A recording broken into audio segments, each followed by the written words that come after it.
الحمدللہ وبہ نستعین اما بعد بسم اللہ الرحمن الرحیم۔ محترم ناظرین، آج کی نشست ہے ناحق کسی کا قتل کرنا۔ اسلام میں ناحق قتل کو بہت بڑا جرم قرار دیا گیا ہے، اسی لیے ایسے جرائم سے ایک مسلمان کو حتی الامکان دوریاں اختیار کرنا چاہیے۔ ناحق کسی مسلمان کا قتل کرنا یہ بھی اکبر الکبائر کے زمرے میں ہی اللہ کے نبی صلی اللہ علیہ وسلم نے شامل کیا ہے، جہاں اس کو کبیرہ گناہ میں اللہ رب العالمین نے شمار کیا ہے، اس کے اوپر وعیدیں لعنت ہے، اور اس میں کئی طرح کے گناہ جمع ہو جاتے ہیں۔ ایک تو اللہ رب العالمین نے منع کیا ہے اور پھر اس منع کردہ چیز کو انسان کر گزرتا ہے۔ دوسرا، جس شخص کو مارتا ہے اس کا حق مارتا ہے۔ اس طرح سے یہ گناہ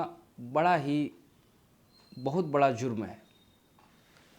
اللہ رب العالمین سورہ نساء کی آیت نمبر 93 میں فرماتا ہے وَمَن يَقْتُلْ مُؤْمِنًا مُتَعَمِّدًا فَجَزَاؤُهُ جَهَنَّمُ خَالِدًا فِيهَا وَغَضِبَ اللَّهُ عَلَيْهِ وَلَعَنَهُ وَأَعَدَّ لَهُ عَذَابًا عَظِيمًا۔ جس شخص نے کسی مومن کا قتل کیا جان بوجھ کر، فَجَزَاؤُهُ جَهَنَّمُ، اللہ رب العالمین نے کہا کہ اس کا بدلہ، اس کا حساب جہنم ہے۔ خالداً فیہا، ہمیشہ اسی میں رہے گا۔ وغضب اللہ علیہ، اور اللہ کا غضب ہے ایسے شخص پر۔ ولعنہ، اس کی لعنت ہے۔ واعد لہ عذابا عظیما، اور اللہ رب العالمین نے اس کے لیے خطرناک اور بڑا عذاب تیار کر رکھا ہے۔ اللہ کا صرف اتنا کہہ دینا فجزاؤہ جہنم تو ایسے شخص کے لیے کافی تھا، لیکن اللہ نے آگے کہا خالداً فیہا وغضب اللہ علیہ ولعنہ وأعد لہ عذابا عظیما۔ اس سے اس گناہ کی شناعت اور قباحت واضح ہوتی ہے، کتنا خطرناک ہے یہ گناہ۔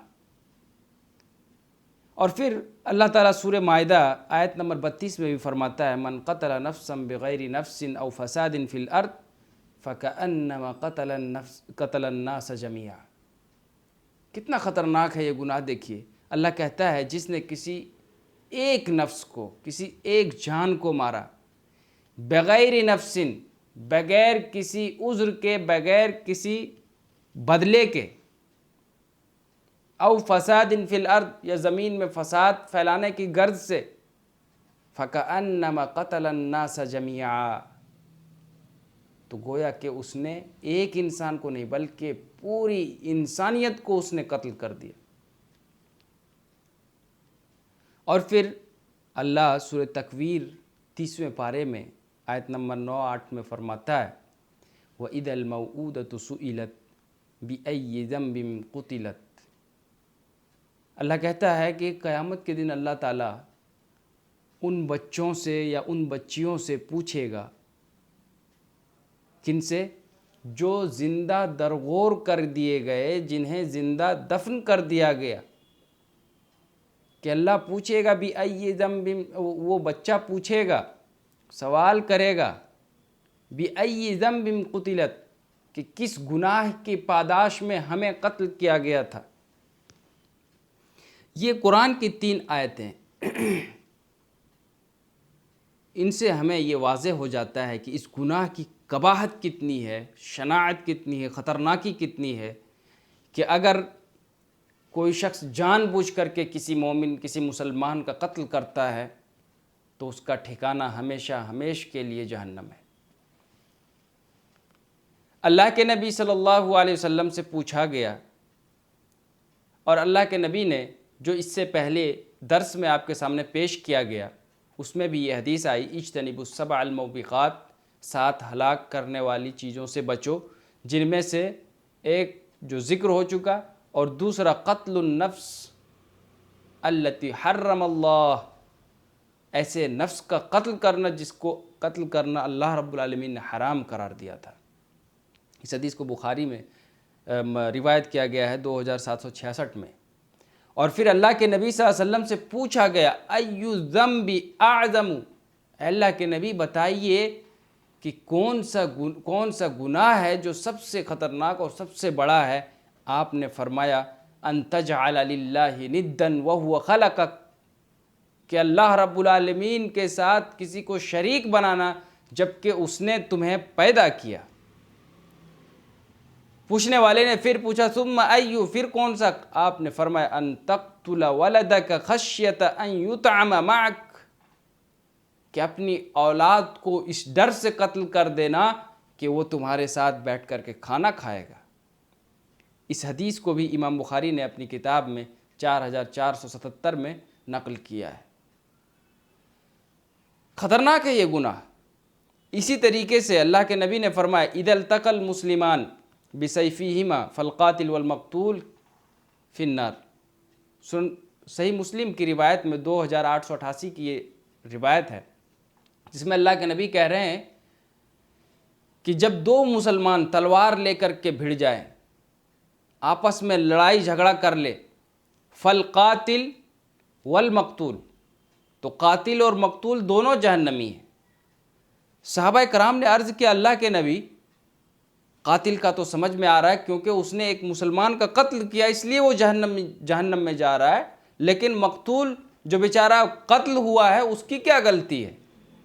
آپ نے وضاحت فرمائی اور کہا کہ یہ دونوں ایک دوسرے کے جان لینے کے حریص تھے، دونوں کا ارادہ ایک تھا کہ دونوں یہ چاہتا تھا کہ ایک دوسرے کو قتل کرے، لیکن قتل کرنے والا غالب آ گیا اور مقتول مغلوب ہو گیا۔ اگر وہ اس شخص قاتل پر غالب آتا تو یہ بھی اس کو قتل کر دیتا، اسی لیے اللہ رب العالمین ان دونوں کے حق میں جہنمی ہونے کا فیصلہ سناتا ہے۔ اسی طریقے سے یہ گناہ کتنا خطرناک ہے، اللہ کے نبی صلی اللہ علیہ وسلم فرماتے ہیں، سنن بیہقی کی یہ روایت ہے، امام بیہقی اپنی کتاب فی شعب الایمان میں ذکر کرتے ہیں 5342 میں، لقتل مؤمن اعظم عند اللہ من زوال الدنیا، کسی ایک مومن کے قتل کا اللہ رب العالمین کے نزدیک اتنا خطرناک ہے کہ پوری دنیا ختم ہو جائے اس کی پرواہ نہیں ہے، لیکن اللہ کے نزدیک اس پوری دنیا ختم ہو جانے سے بھی کئی گنا زیادہ اہمیت رکھتا ہے ایک مومن کا نفس، ایک مومن کا جان۔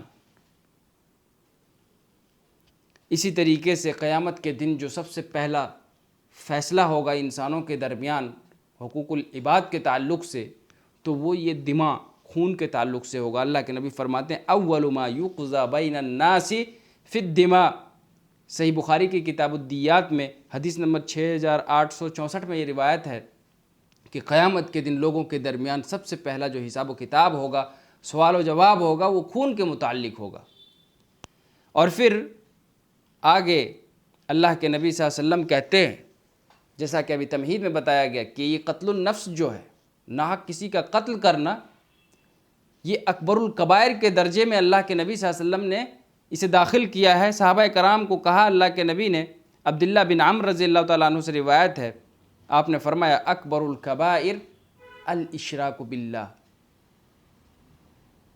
کبائر میں اکبر الکبائر یہ ہے الاشراک باللہ، اللہ کے ساتھ شرک کرنا، وقتل النفس، ناحق کسی کا قتل کرنا، وعقوق الوالدین، اور والدین کی نافرمانی کرنا۔